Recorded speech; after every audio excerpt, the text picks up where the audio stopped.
All right. Bismillahirrahmanirrahim. As always, I have a collection of your problems and we are going to start discussing them one by one और कोशिश करेंगे कि जितने ज़्यादा से ज़्यादा questions हम include कर सकें आज की इस क्लास में हम कर लें. I have a lot of questions from a lot of students, so let's begin. The first question here, it says, a cell has a constant EMF. Okay.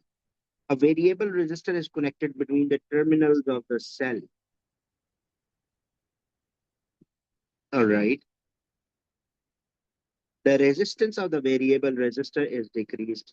कि resistance को हम decrease करते हैं. Which statement about the change of the cell's terminal potential difference is correct? जैसे ही terminal potential difference का जिक्र आता है, इसका मतलब ये होता है कि सेल के साथ हमें सीरीज में एक internal resistance भी लगानी है. This cell has an EMF E and an internal resistance R, and the voltage across the battery is going to be called the terminal potential difference. Let's just recall the equation. EMF equals to current into the internal resistance plus current into the external resistance. This is the equation for the Kirchhoff's voltage law.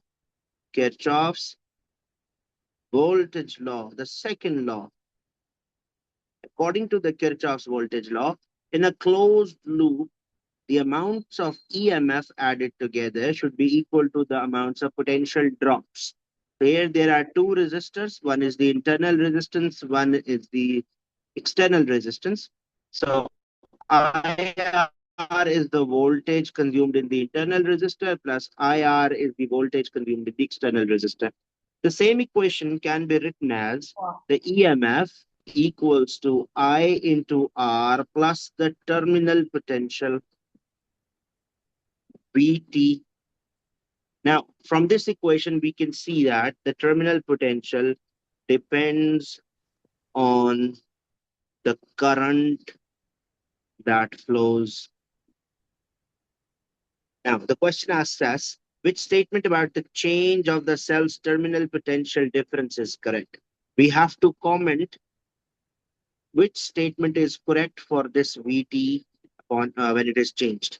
The terminal potential difference is decreased. Acha. The resistance of the variable resistor is decreased. That's also an important piece of information. जब हम ये external resistor की resistance को decrease करते हैं, तो उससे क्या होता है? उससे ये होता है कि current increase हो जाता है. Current increases. सही सफेद है So, सही I request you to keep yourself muted. है पण हे दुखते ना All right. Coming back. Current increases, so terminal potential decreases. What does that mean? That means terminal potential वो वोल्टेज होता है जो बैटरी के बाहर अवेलेबल होता है. बैटरी के बाहर तो बस एक ही रेजिस्टर है ना. अगर उस रेजिस्टर की रेजिस्टेंस को हमने डिक्रीज किया तो क्या होगा? या पहले से कम वोल्टेज डिमांड करेगा. Terminal potential is the voltage that is available outside the battery. तो अगर बाहर ही कम वोल्टेज चाहिए, इसका मतलब है कि टर्मिनल पोटेंशियल डिक्रीज हो चुका है. Now we have to check which of the options is correct for this. Terminal PD decreases because more work is done moving unit charge through the internal resistance of the cell. That makes sense.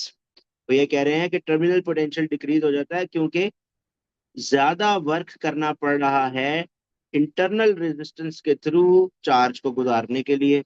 इसका मतलब होता है कि battery के अंदर जो resistance है वो ज्यादा वोल्टेज कंज्यूम कर रहा है. ये ऑप्शन ठीक हो सकती है. जरा बाकी ऑप्शंस भी देखते हैं. Terminal PD is decreased because the current in the variable resistor is decreased.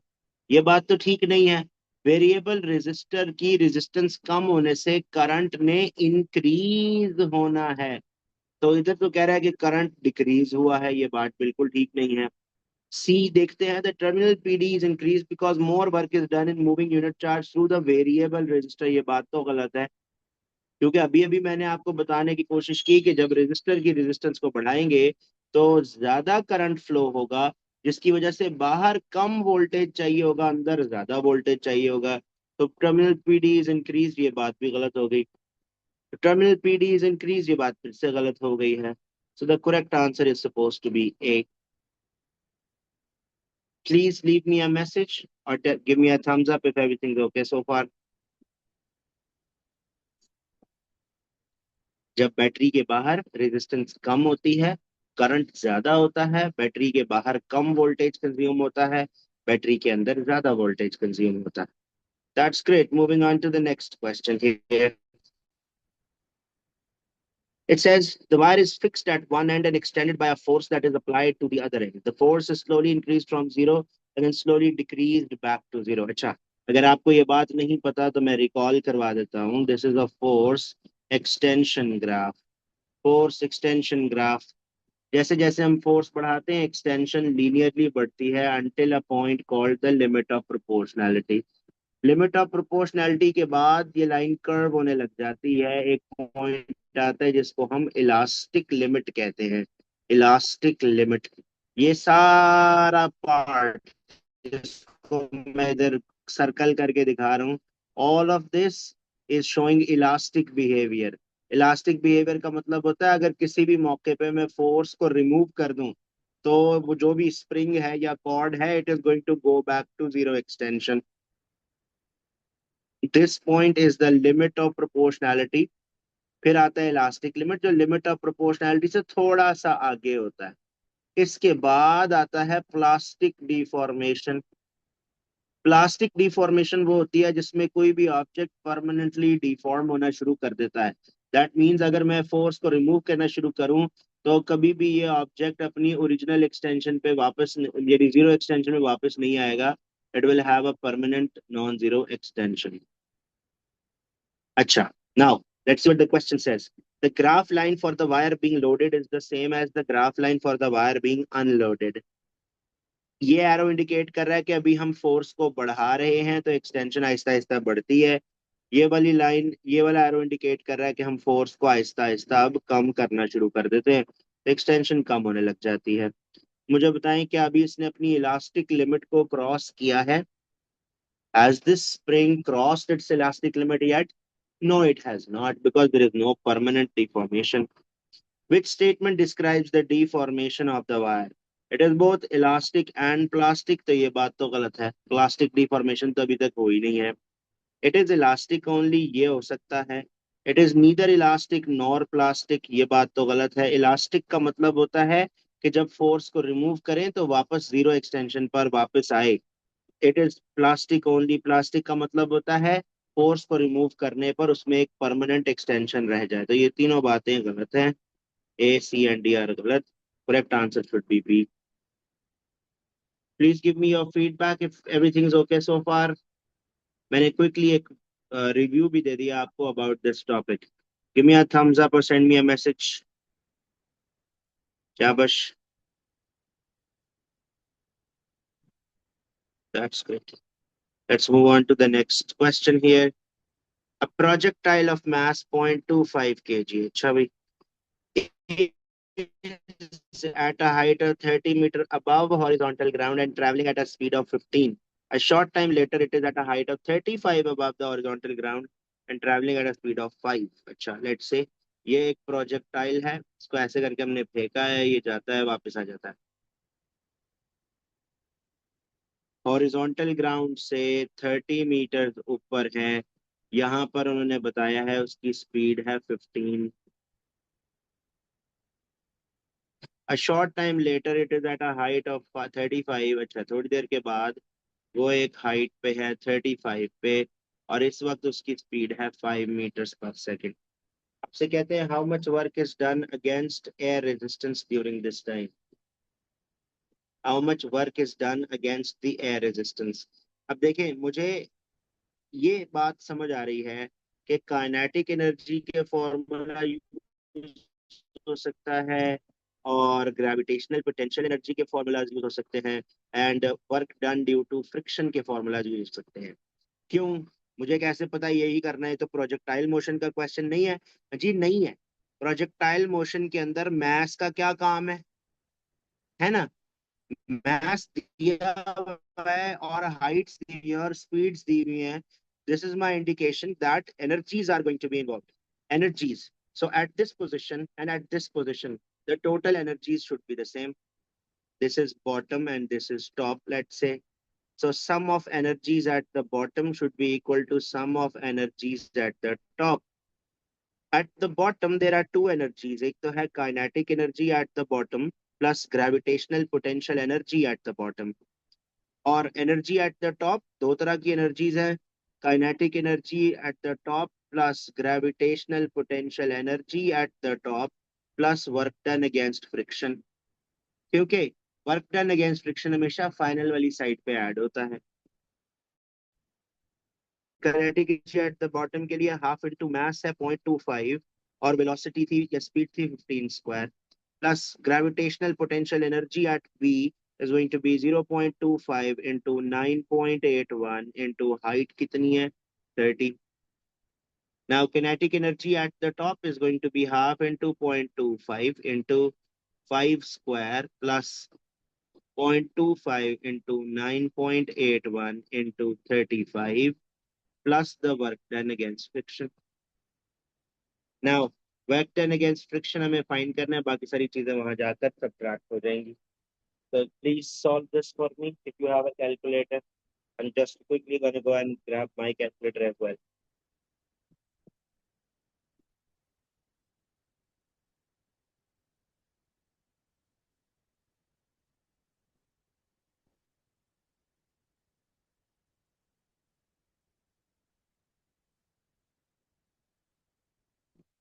The left hand side gives me 101.7 equals to the right hand side that gives me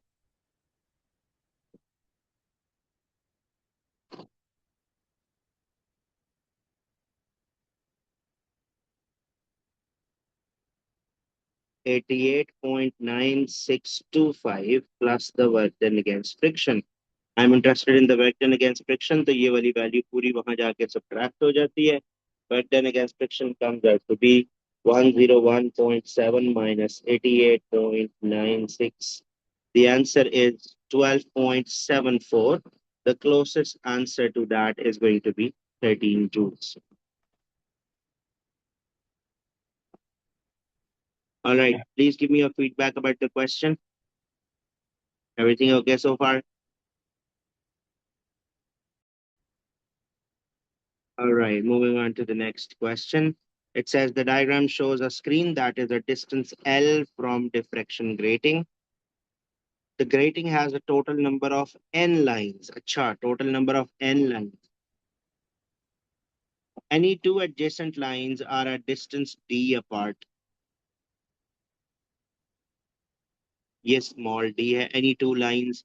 A beam of parallel light of wavelength lambda is incident normally on a diffraction grating. Acha.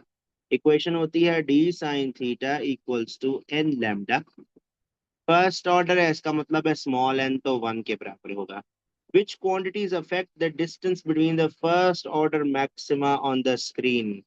इन दोनों के दरमियान distance को कौन सी वाली values affect करेंगी? ये distance तभी change होगा ना जब इनके दरमियान जो एंगल थीटा में इंडिकेट कर रहा हूँ ये चेंज हो जाएगा. So basically they are asking us which of these quantities d, lambda, l and n will affect theta. हम देख सकते हैं sine theta equals to N lambda divided by D. Lambda wavelength should affect it. Okay, so जहां जहां पर wavelength ticks हैं वो options ठीक हैं, जहां क्रॉस है वो क्रॉस हो गया. और small D it is the gap between the lines on the diffraction grating. तो जहां जहां पर डी टिक है वो वाली ऑप्शंस ठीक होनी चाहिए. A and B should be the right answer. अब देखते हैं L and N.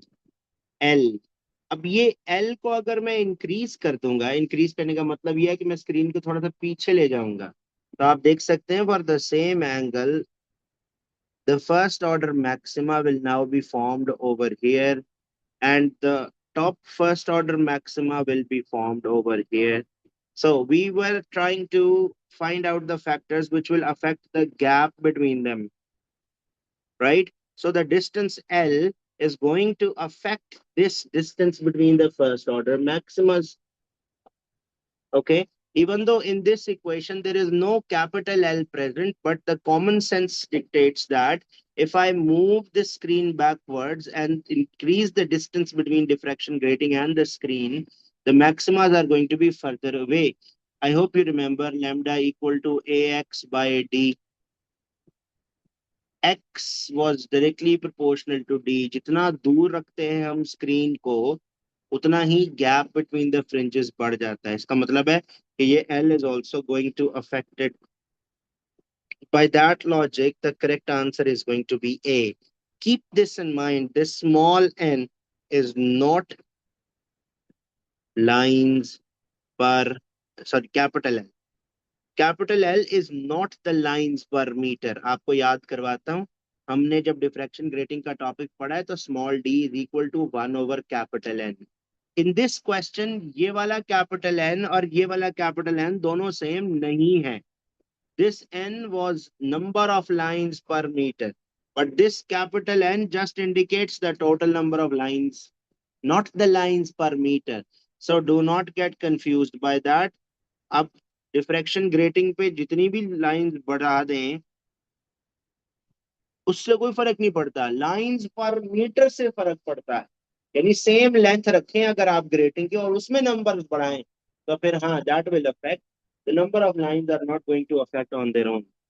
So the correct answer should be A in this regard.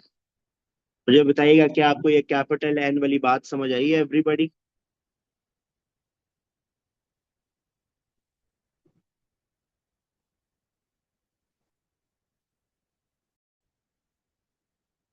Let's move on to the next question here. मैं पोलराइजेशन के questions कर करके तंग आ गया हूँ यार. So easy, so easy. सिर्फ ध्यान से पढ़ना होता है. Let's see. A beam of vertically polarized light is incident normally on a polarizing filter. The filter can be rotated so that it is always in a plane perpendicular to the beam. ये ऐसे rotate हो सकता है. Okay. The transmission axis of the filter is initially vertical. The filter is first rotated clockwise by an angle of 30 degrees. ये है जी एक vertically polarized light. So that the transmitted light waves have intensity I30. Okay. The filter is then rotated clockwise by a further angle of 30. अच्छा. पहले जब 30 पे रखा है तो transmitted IT equals to I naught cos of theta. Transmitted IT was equal to I naught into cos of 30 का square. So ये जो ट्रांसमिटेड है इसको I30 कहा जा रहा है. It's going to be I naught multiplied by cos 30 square. Find out कर ले. cos 30 squared, that's going to be 0.75. So I30 is actually equal to I naught into 3/4. अब आपसे कह रहे हैं the filter is then rotated clockwise by a further angle of 30. अब इसको और रोटेट कर दिया तो अब टोटल एंगल कितना हो जाएगा? 60. तो I60 is going to be equal to I naught cos of 60 का स्क्वायर. तो देखते हैं cos of 60 का square. The answer is 0.25. I60 is equal to I naught into 0.25. ये 0.25 लिखने की बजाय ना मैं इसको 1/4 लिख देता हूँ.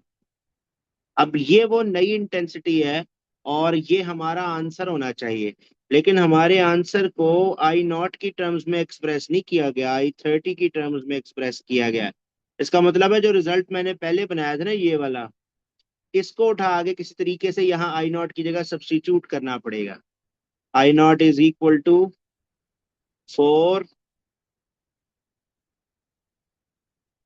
4I30 divided by 3.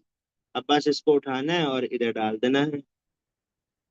I60 equals to 4/3 I30 into 1/4. 4 और 4 कट जाता है. I30 multiplied by 1/3. So correct answer is going to be 0.33 I30.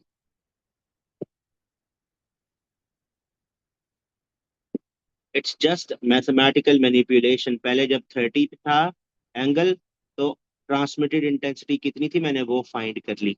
उसके बाद जब 60 हुआ तो ट्रांसमिटेड इंटेंसिटी कितनी थी, मैंने वो फाइंड कर ली। फिर उसके बाद मैंने ऑप्शंस देखी जी, सारी ऑप्शंस में I30 आ रहा था। तो मुझे क्या करना था, I not which was common in both equations, ऊपर वाली इक्वेशन से आई नॉट को सब्जेक्ट बना के नीचे वाली इक्वेशन में डाल दिया मैंने, बस और कुछ भी नहीं किया। जी, I am waiting for your feedbacks, please send me a message, give me a thumbs up और व्हाटएवर। Everything okay people? चलो, moving on to the next question. It says a submarine of total mass 3200 kgs। अच्छा भाई, submarine का total mass है 3200 kgs। तो यकीनन इसका wait कितना होगा, 3200 और आगे एक जीरो और लगा देते हैं, ये उसका वेट होगा। कहते हैं the total mass of the submarine is suddenly decreased bye 20 kg। है अच्छा, एकदम से कैसे होता है, बेसिकली ये सबमरीन में ना इस तरह से एक चेम्बर होता है जी, यहाँ पर लोग रहते हैं या जो भी काम शाम हो रहा होता है, और बाकी साइडों पर हॉलो एरिया होता है। इस हॉलो एरिया के अंदर ना ऐसे पानी भर के इसकी टोटल डेंसिटी को कम या ज्यादा कर सकते हैं। जब पानी भर देते हैं तो ये नीचे सिंक कर जाती है, जब पंप्स के जरिए पानी बाहर रिमूव कर देते हैं तो हवा भर जाती है, और हवा भरने की वजह से ये फिर ऊपर की तरफ चली जाती है। That's how submarines actually work. अच्छा, वो कहते हैं कि एकदम से उसका जो मास है वो 200 kg हमने डिक्रीज कर दिया, तो नया मास आ गया 3000 kilograms।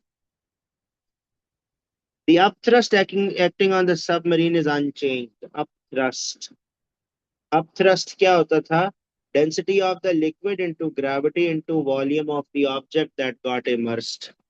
अच्छा, वो हमें कह रहे हैं कि it was at rest under water. क्या खूबसूरत सवाल है, एट रेस्ट। एट रेस्ट का मतलब है पहले जब पानी भरा हुआ था ना, तो 3200 न्यूटन इसकी नीचे की तरफ इसका वेट था, और 3200 न्यूटन इसकी अपथ्रस्ट थी। आप पूछेंगे सर आपको कैसे पता लगा, क्योंकि वो रेस्ट पे है ना। रेस्ट पे होने का मतलब है कि अपवर्ड और डाउनवर्ड फोर्सेस दोनों बराबर हैं। फिर वो ये कहते हैं कि हमने उसका अपथ्रस्ट को चेंज नहीं किया, ये क्वेश्चन में ये लिखा हुआ है अनचेंज्ड, लेकिन उसके वेट को चेंज कर दिया। 3200 से चेंज होके ये हो गया 3000 न्यूटन। अब आपसे कह रहे हैं the change in the total weight of the submarine causes it to accelerate vertically upwards. अब जी कैसे, आपसे कह रहे हैं इनिशियल अपवर्ड्स एक्सेलरेशन निकाल लो, that's kind of easy. F net is equal to mass into acceleration. Net force है 3200 माइनस 3000, और उसका मास, अच्छा फोर्स निकालनी थी ना, 32,000 होना चाहिए था माइनस 30,000, और मास हो जाएगी divided by 3000 equals to A. So the force was 2000 divided by 3000, इसका मास है equal to A. 2/3 that is 0.66 meters per second square. So by that logic, the correct answer needs to be B.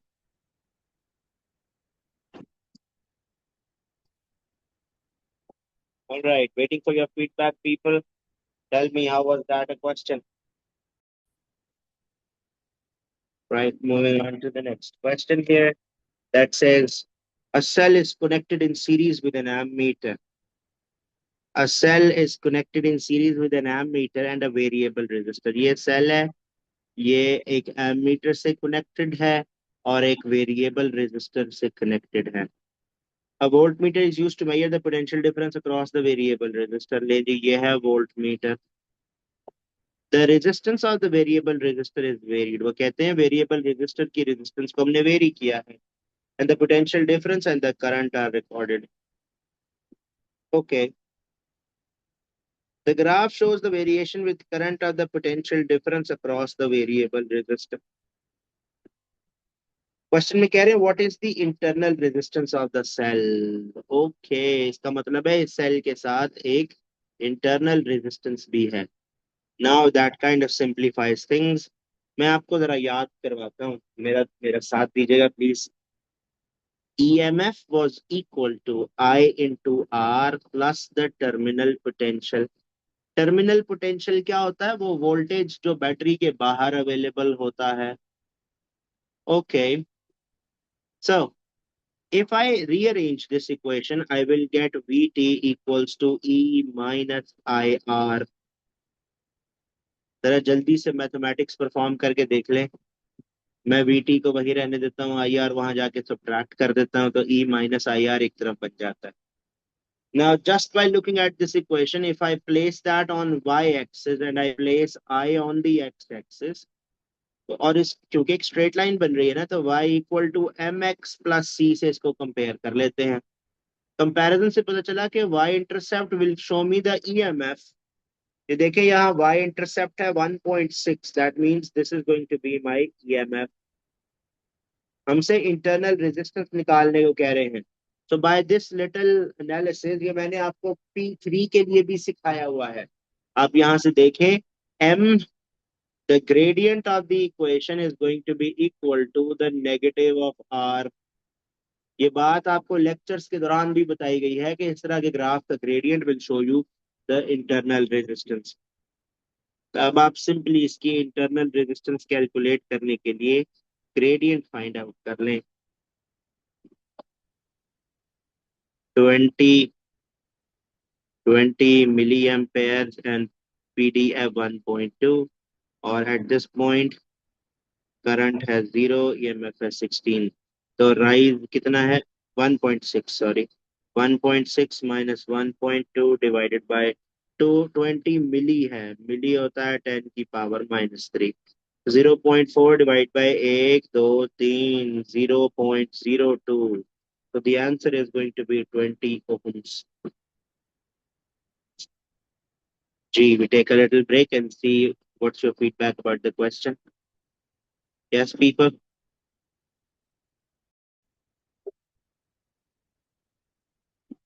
A wire consists of 3 meters length of metal X joined to a 1 meter length of metal Y. अच्छा भाई, the cross-sectional area of the wire is uniform. A load hung from the wire causes metal X to extend by 1.5. अच्छा, X जिसकी original length थी 3 metres और extension थी उसकी 1.5 millimetres, और wire Y जिसकी ओरिजिनल लेंथ थी 1 मीटर और इट एक्सटेंडेड बाय 1 मिलीमीटर। अच्छा भाई, the same load is then hung from a second wire of the same cross sectional area consisting of a 1 meter length of metal। लो भाई ये लो, 1 meter length of metal X है और इसके साथ ही एक Y hang किया हुआ है, और कहा जा रहा है यकीनन Y की लेंथ है 3 मीटर्स। आपसे कहते हैं what is the extension of the second wire. अब इस वायर की एक्सटेंशन निकालनी है। लोड हमने सेम हैंग किया है, जितना पहले था उतना ही अभी भी है। गौर से देखिएगा, कोई खास मुश्किल बात नहीं है। एक्स जिसकी लेंथ 3 मीटर थी उसने 1.5 मिलीमीटर एक्सटेंशन शो की।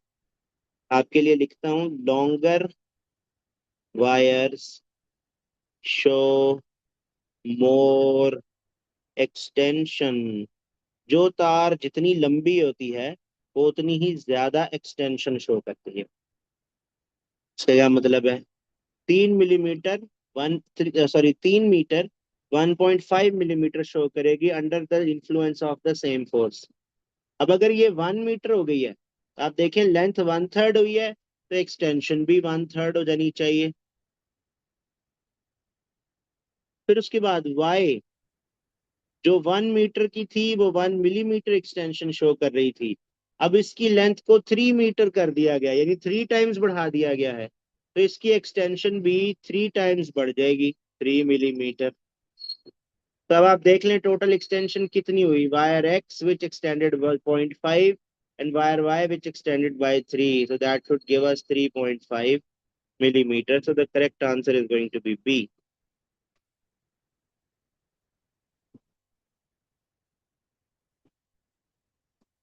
सेम फोर्स लग रही है, जो पहले 3 मीटर लंबी तार थी वो अब 1 मीटर की हो चुकी है, तो इसका मतलब है उसकी एक्सटेंशन भी 3 टाइम्स कम हो जाएगी। पहले 1.5 थी, 3 टाइम्स कम करके 0.5 आ जाएगी। वायर वाई जो पहले 1 मीटर की थी 1 मिलीमीटर एक्सटेंशन शो करती थी, अब उसकी लेंथ को 3 मीटर्स कर दिया गया है, तो उसकी एक्सटेंशन भी 3 टाइम्स बढ़ जानी चाहिए, 1 × 3। जी, let me know about your feedback.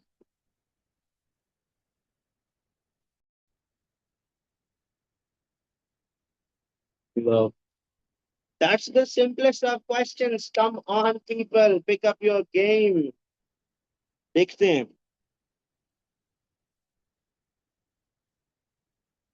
The current in the two ammeters are identical. This means that this circuit is overall a series circuit. Series circuit का मतलब है कि ये 1 और 3 आपस में जुड़ने चाहिए, 2 और 4 आपस में जुड़ने चाहिए। बाकी ना 1 और 2 का कोई कनेक्शन हो, ना 3 और 4 का कोई कनेक्शन हो। Just look at the options. Which of the options actually connect 1 with 3 and 2 with 4 and no other connection? That's going to be option D. Any other option that you choose is going to be different. Let's say, let's say you like option C better. So what do? Connect करके देख लेते हैं। एक ये resistor 1 और 3 के दरमियान connect हो गया, एक ये रेजिस्टर 1 और 2 के दरमियान कनेक्ट हो गया, एक ये रेजिस्टर 2 और 4 के दरमियान कनेक्ट हो गया, ये वायर। That's kind easy. यहाँ से जितना भी करंट आएगा वो पहले इस वाले एमीटर में से गुजरेगा। That will show me the total current. फिर उसके बाद वो दो पार्ट्स में स्प्लिट हो जाएगा। दो पार्ट्स में स्प्लिट हो जाने का मतलब है now this ammeter will not have the same current as the first one, क्योंकि पैरेलल में करंट सेम नहीं रहता है, ये पैरेलल सर्किट बन चुका है। इसलिए ऑप्शन सी ठीक नहीं थी। Option D needs to be the correct answer. I hope आप लोग मेरे साथ हैं। Moving on to the next question. I think I have solved this question पहले as well so many times. चलो एक दफा फिर से सही देखते हैं। Two blocks K and L slide together towards each other along a horizontal frictionless surface. So boring. The diagram shows the momentum of the two blocks just before they collide. ये momentum है, momentums. Okay. During the collision, the blocks are in contact with each other for a time of this much. अच्छा, इतनी सी बात सुन के ना मुझे याद आया F equal to delta P by T देखना पड़ेगा शायद। After the collision, the blocks separate and block L moves back along its original path. ये L वापस जाता है और इसका फाइनल मोमेंटम है 0.12। आपसे कहते हैं what is the magnitude of the force. That's very easy. इस फॉर्मूला के अंदर ये जो चेंज इन मोमेंटम आता है ना, ये सिंगल ऑब्जेक्ट का है। एक अकेला ऑब्जेक्ट का कितना चेंज इन मोमेंटम आएगा देखते हैं। Final momentum minus the initial momentum divided by time. Final momentum है 0.12 minus 0.46, then time of contact is 0.084.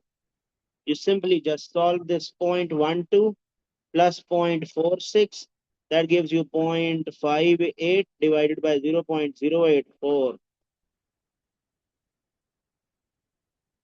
0.58 divided by 0.084, the answer is 6.9.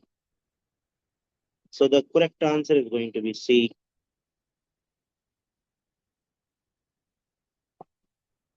That's great. चलो आगे चले। तभी नहीं हो रही यार। स्प्रिंग, अच्छा कुछ नया कोई दूसरा डिफरेंट क्वेश्चन देखते हैं। This is a lovely question. अगर अल्लाह कभी तौफीक दे तो हम इसको ट्राई करेंगे।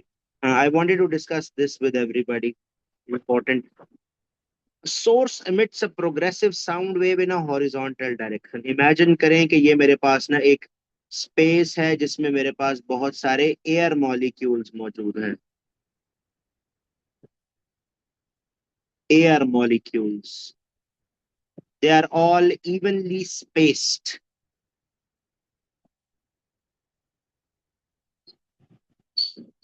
They are all evenly spaced. Now, imagine करते हैं अगर इसमें इधर एक कंप्रेशन क्रिएट हो, इधर एक रेयरफैक्शन क्रिएट हो, इधर एक कंप्रेशन क्रिएट हो, तो जहां जहां compression, rarefaction and compression create होते हैं ना, ये वाले मॉलिक्यूल्स अपनी जगह पे रहते हैं, जरूरी बात है। all the molecules which are present at exactly the same position जहां compressions, rarefactions और compression ने create होना होता है, वो molecules कहीं पे भी नहीं जाते। कंप्रेशन से आगे वाले जितने मॉलिक्यूल्स हैं, they try and move backwards, क्योंकि कंप्रेशन तो तभी क्रिएट होगा ना जब मॉलिक्यूल्स करीब करीब आएंगे। कंप्रेशन के पीछे वाले मॉलिक्यूल्स आगे की तरफ मूव करते हैं, so that density starts to increase where a compression is created. Where rarefaction में क्या होता है, पीछे वाले पार्टिकल्स पीछे जाते हैं, जाहिर है they have to contribute to the compression. आगे वाले पार्टिकल्स आगे जाते हैं, they have to contribute to the आगे वाला कंप्रेशन। तो होता ही है कि कंप्रेशन के आगे वाले पार्टिकल्स हैव नेगेटिव डिस्प्लेसमेंट, क्योंकि वो पीछे की तरफ मूव कर रहे हैं। कंप्रेशन से पीछे वालों की पॉजिटिव डिस्प्लेसमेंट होती है, क्योंकि वो आगे की तरफ जाना चाहते हैं। रेयर फैक्शन में क्या होता है, रेयर फैक्शन के आगे वाले पार्टिकल्स सारे आगे की तरफ जाते हैं और पीछे वाले पार्टिकल्स पीछे की तरफ जाते हैं। सो wherever particles have negative displacement, particles of sound wave have negative displacement behind a rarefaction and ahead of a compression। यानी कंप्रेशन से आगे वाले पार्टिकल्स की नेगेटिव डिस्प्लेसमेंट होती है, या फिर रेयरफैक्शन के पीछे वाले पार्टिकल्स की नेगेटिव डिस्प्लेसमेंट होती है। That was an important concept about the sound wave जो मैंने आपको बताने की कोशिश की। Now let's come to the question. They say position y represents the displacement of a particle in the sound wave at a particular distance from the source at this instant। मुझे नहीं पता वो कॉन्सेप्ट यहाँ use होगा या नहीं होगा, लेकिन मैंने वो साउंड वेव के बारे में एक इंपॉर्टेंट बात आ रही थी मेरे जहन में, तो मैंने सोचा आपको बता दूं। Now which statement about the motion of this particle is correct? The particle is moving away from the source। By the way यहाँ पर इसका एक सोर्स है।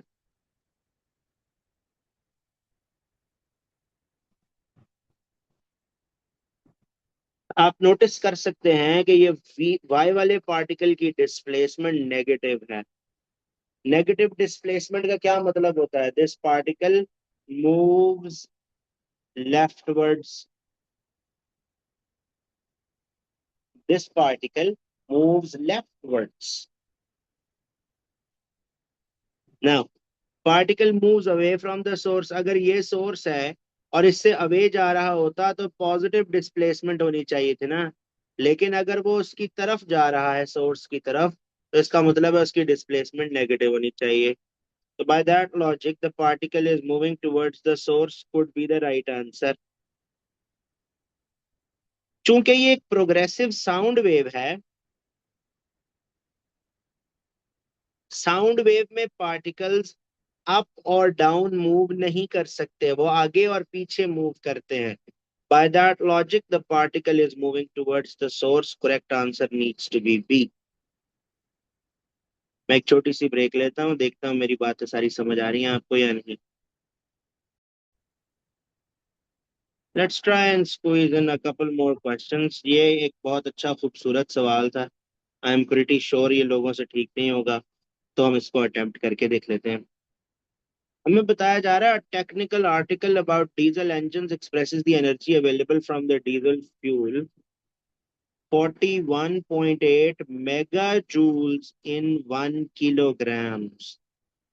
यानी फ्यूल का 1 किलोग्राम इतनी एनर्जी क्रिएट करता है, और उसी फ्यूल का 1 मीटर क्यूब, यानी अब ये वॉल्यूम की टर्म्स में उसने आंसर दे दिया है, 34.6 गीगा जूल एनर्जी क्रिएट होती है 1 मीटर क्यूब से। आपसे कहते हैं density of the diesel fuel निकालें। मुश्किल क्वेश्चन है, जरा मेरे साथ रहिएगा। Density equals to mass over volume होता है ना। क्वेश्चन में 1 kg से इतनी एनर्जी क्रिएट होती है।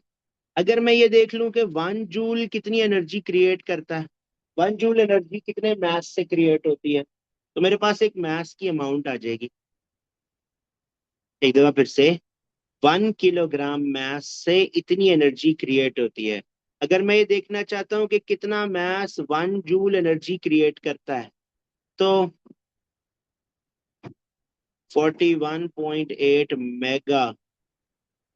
नहीं जी, इनको करते हैं cross multiply. So the mass that will create 1 joule of energy, it's going to be 1 divided by 41.8 mega होता है 10 की पावर 6। इसी तरह 1 metre cube creates 34.6 giga. Giga होता है 10 की पावर 9। तो 1 जूल एनर्जी कितनी वॉल्यूम से क्रिएट होगी, उसको हम एक्स कह लेते हैं। So X is equal to 1/34.6 into 10 की पावर 9। अब ये भी चूंकि एक तरह की वॉल्यूम है और ये चूंकि एक तरह का मास है, अब बस इसको हम मास और वॉल्यूम में सब्स्टिट्यूट कर देंगे। 1/41.8 इंटू 10 की पावर 6 डिवाइडेड बाय 1/34.6 इंटू 10 की पावर 9। बेसिकली यहाँ ऊपर जो वैल्यूज दी हुई थी ना, उसमें एनर्जी वाज बीइंग एक्सप्रेस्ड, लेकिन हमने क्योंकि डेंसिटी निकालनी है तो हमें तो इंफॉर्मेशन मास और वॉल्यूम की टर्म्स में चाहिए। तो इतने joule energy 1 kg mass produce कर रहा था, इतने joule energy 1 metre cube volume create कर रहा था। तो हमने ये देख लिया कि 1 जूल कितनी देर में कितने मास से और कितनी वॉल्यूम से क्रिएट होगा, क्योंकि हमें मास और वॉल्यूम चाहिए जिसको डिवाइड करके डेंसिटी निकाल सकते हैं। Now we are just going to solve this. That gives us 1 divided by 41.8 into 10 की पावर में है 6, और 1/34.6 इंटू 10 की पावर में है 9। So the answer comes out to be 827। अच्छा, ये 34.9 है, सॉरी मेरे पास आंसर आ रहा है 834.9। आई राउंडेड ऑफ टू 835। अब सारी चीजें चूंकि स्टैंडर्ड फॉर्म में गिवन है, तो मैं इसको स्टैंडर्ड फॉर्म में एक्सप्रेस कर देता हूँ। 8.35 इंटू 10 की power 2, that should be my correct answer. Yes people, did you like that question? अगर मैं आपकी जगह होता तो मैं तो छोड़ ही देता। That's just too much trouble.